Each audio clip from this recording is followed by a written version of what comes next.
हजारों करोड़ों रुपया इस देश का विदेशी बैंकों में सड़ रहा है और वो कहते हैं देश आगे बढ़ रहा है। काले धन को वापस लाना चाहिए, ये मांग हिंदुस्तान के इतिहास में सबसे पहली बार करने वाले कोई राजनीतिक व्यक्ति है तो मैं अभिमान के साथ कह सकता हूं कि वो लाल कृष्ण आडवाणी जी है जिन्होंने इस बात को कहा। नहीं बढ़ी है आमदनी पर खर्चा बढ़ता जाता है, करें गुजारा कैसे हम, हर दाम चढ़ता जाता है। जहाँ पर बंद होते हैं सभी ये रास्ते आकर वहीं से फूट पड़ती हैं नई राहें जमाने। मित्रों, आज यही नई राह दिखाने के लिए, लोगों के दिलों में नई उम्मीद जगाने के लिए, देशवासियों के मन में नया विश्वास पैदा करने के लिए आडवाणी जी जन चेतना यात्रा लेकर निकल रहे हैं। आज इस परिस्थिति में जब एक तरफ हम देखते हैं विश्वसनीयता का इतना बड़ा संकट देश के सामने है, नेतृत्व की कमी इस देश के सामने है, माननीय आडवाणी जी ने इस स्थिति में इस जन चेतना यात्रा की अपनी घोषणा की है। मैं माननीय आडवाणी जी का हार्दिक अभिनंदन करता हूं। मैं आपका अभिनंदन करता हूं और मेरी यही शुभकामना है कि आपकी ये यात्रा सफल हो और देश में एक ऐसा माहौल बनाए कि फिर भ्रष्टाचार करने से लोग डरें, भ्रष्टाचार से लिप्त लोग जाएं और देश को आगे ले जाने वाले लोग आए।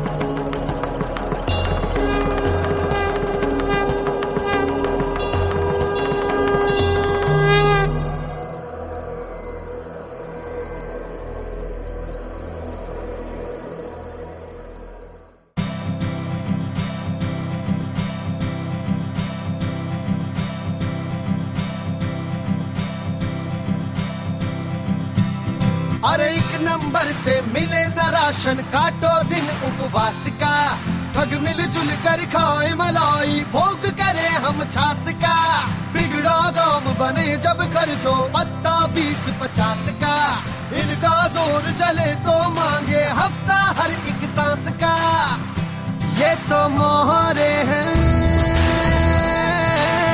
लुटेरे तो सब ऊपर है, मुल्क बेच के लाखों करोड़ों खा गए। बस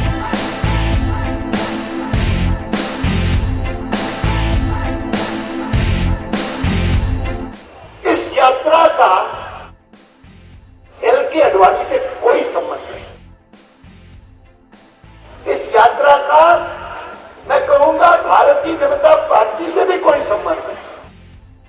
अगर किसी से संबंध है वास्तव में तो वो भारत की प्रतिष्ठा से, इज्जत से है।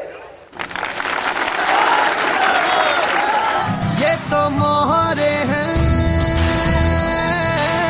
लुटेरे तो सब ऊपर हैं, मुल्क बेच के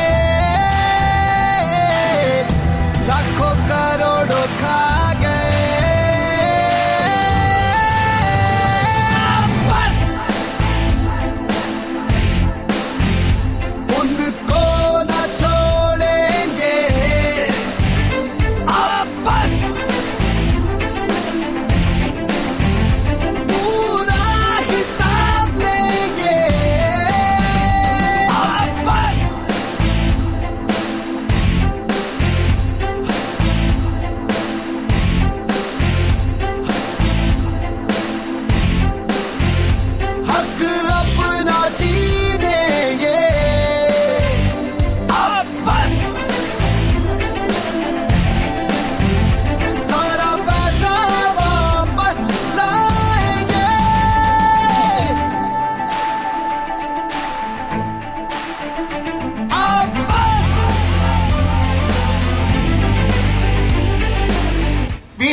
सालों में परिवर्तन आया है, लेकिन परिवर्तन आने के बाद भी पिछले साल 1.5 साल में विदेशों में बैठे हुए भारतीय भी जब यहाँ के समाचार सुनते हैं बहुत दुखी होते हैं। एक के बाद एक घोटालों की चर्चा होती है। ये तो मोहरे हैं, लुटेरे तो सब ऊपर हैं, मुल्क बेच के लाखों करोड़ों खा गए। बस मैं मांग करता हूं कि 2012 का वर्ष, उसकी 1 जनवरी Telangana should be a reality, सच्चाई हो जाए और यहाँ की जनता का वर्षों की इच्छा, वर्षों की साध वह पूरी हो, यह मेरी मांग है। मेरी तरफ से किसी भी प्रकार की कसर नहीं रहेगी। मेरी पार्टी पूरा समर्थन करेगी, पूरा साथ देगी। इतना ही मैं आपको कह सकता हूँ। जय जय तेलंगाना। बस उनको न छोड़ेंगे, बस पूरा हिसाब लेंगे। यह घटना 1897 की है। यूरोप की यात्रा करके स्वामी विवेकानंद जी भारत लौटे और लौट करके वो मद्रास में आए। तब तक चेन्नई नाम नहीं पड़ा था, नाम मद्रास था। किसी ऑडिटोरियम में उनका भाषण था। उस सभा में उन्होंने शुरू में ही कहा, मैं आपसे अनुरोध करने आया हूं कि आपका कोई भी देवी देवता हो, आपका कोई भी आराध्य देव हो, आने वाले 50 सालों के लिए उसको जरा सोने दे, विश्राम करने दे। और मैं आपको कहता हूं कि 50 साल के लिए एक ही देवी को जागृत रखे और वह देवी है भारत माता। मैं हमेशा ये भी कहता हूं कि ही सेड दिस, उसने यह बात कही 1897 में, 1897। कैसा अद्भुत संयोग है कि देश को आजादी कब मिली? 1897 के पूरे 50 साल बाद, 1947 में।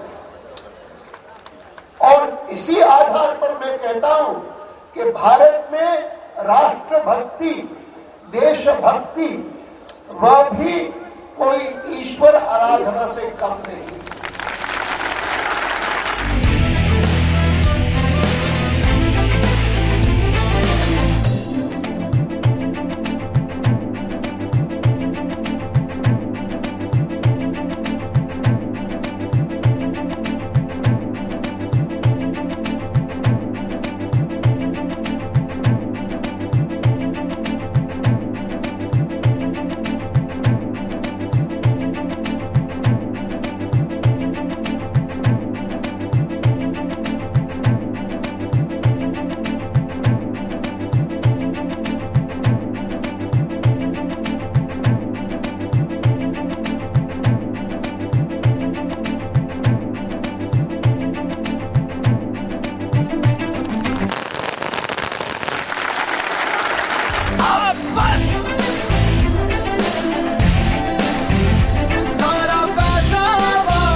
हक अपना छीनेंगे, अब बस सारा पैसा वापस लाएंगे।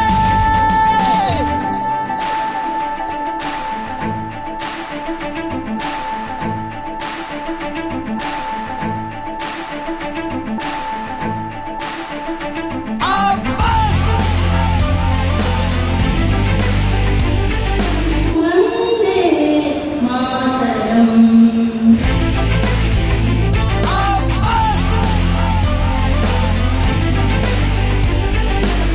Cash for votes. It is the dirtiest scandal in the history of independent India. उन्होंने विश्वास मत प्राप्त किया। कैसे? करोड़ों रुपए खर्च करके, बेईमानी करके 19 लोगों को खरीदा, 19 लोगों, और 19 लोगों से बेईमानी करवाई अपनी पार्टी से, कि अपनी पार्टी को वोट न दे करके और कांग्रेस को वोट दी गई। अब बस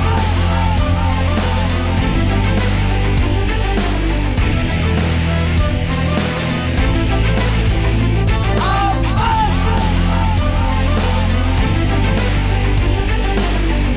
11 अक्टूबर से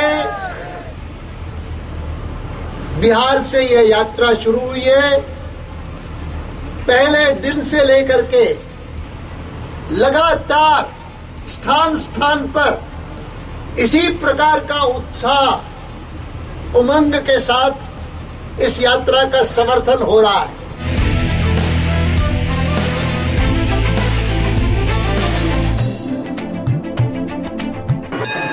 योऽप्सुनावं प्रतिष्ठितां वेद प्रत्येव तिष्ठति।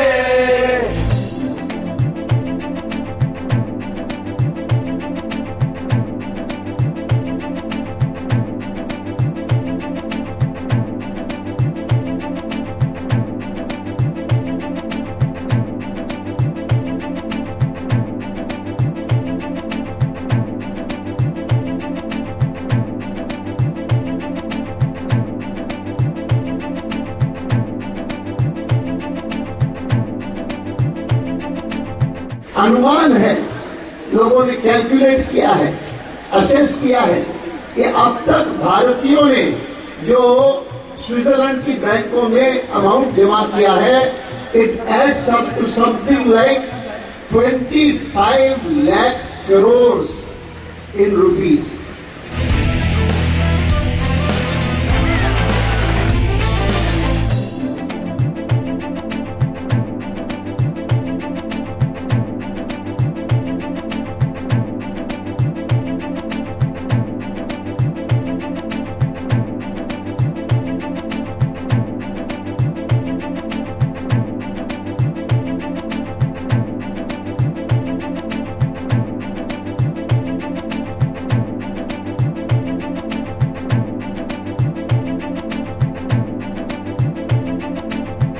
भारत भ्रष्ट देश नहीं है।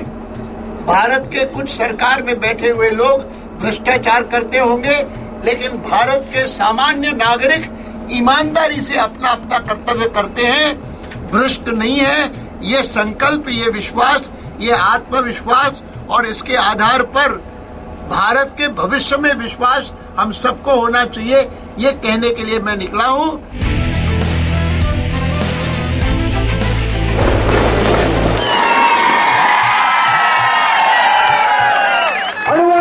संघर्ष करो।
साल में जिन 3 चीजों ने देश को बहुत परेशान किया है, उनमें से आम आदमी से जुड़ी हुई कोई चीज है वो महंगाई, इन्फ्लेशन, और उसमें भी खास करके फूड इन्फ्लेशन, जिसके कारण हर एक की रसोई बहुत कष्ट में आ गई, गृहिणियां बहुत तकलीफ में है। मैं मानता हूं कि आप अगर भ्रष्टाचार इतना होने देंगे तो महंगाई कैसे नहीं बढ़ेगी, रुकेगी कैसे?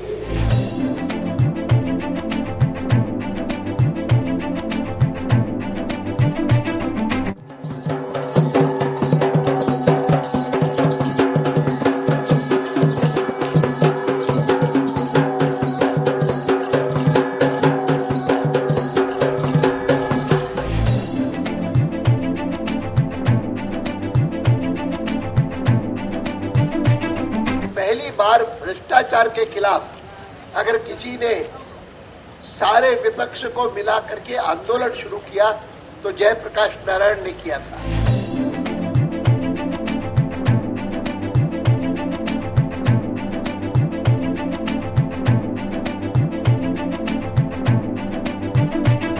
जब वापस हमारा खजाना आएगा, भारत में कोई भी निर्धन न रहेगा, खुशहाली का सपना